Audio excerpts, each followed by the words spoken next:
Les petits loups, je suis contente de vous retrouver, j'espère que vous allez bien. Aujourd'hui, je vais vous présenter les miniatures que j'ai réalisées. Tout d'abord, j'ai découvert le monde de la miniature avec ce petit cabinet de curiosité sur le thème de l'astronomie.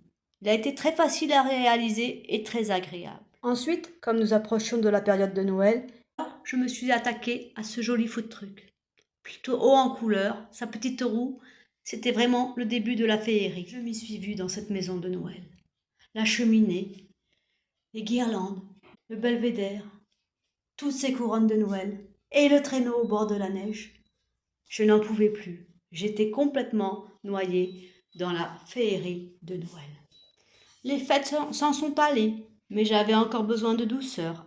Alors il y a eu la suite Lullaby, avec son petit mobilier rose et enfantin. Le nouvel an chinois est arrivé. J'avais envie d'un peu d'exotisme, avec ce joli Coffee Express, sur le thème de l'Asie.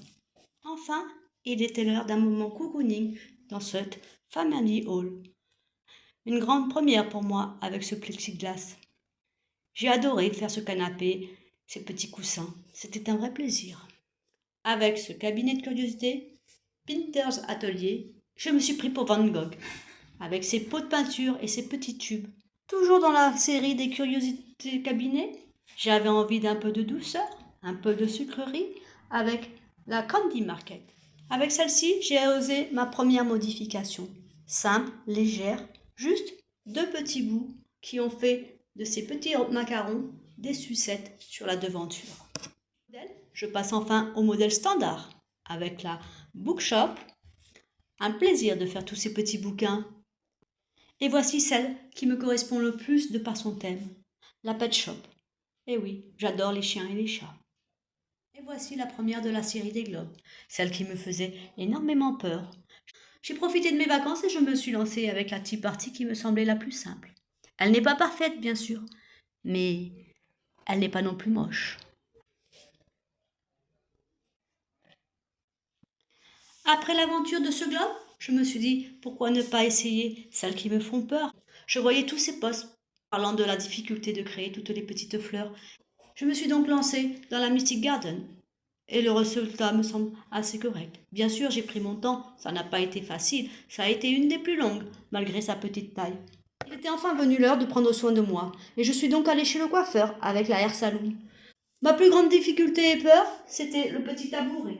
Mais bon, ça va, il n'est pas trop moche. J'ai fermé le toit à l'aide d'une petite feuille transparente.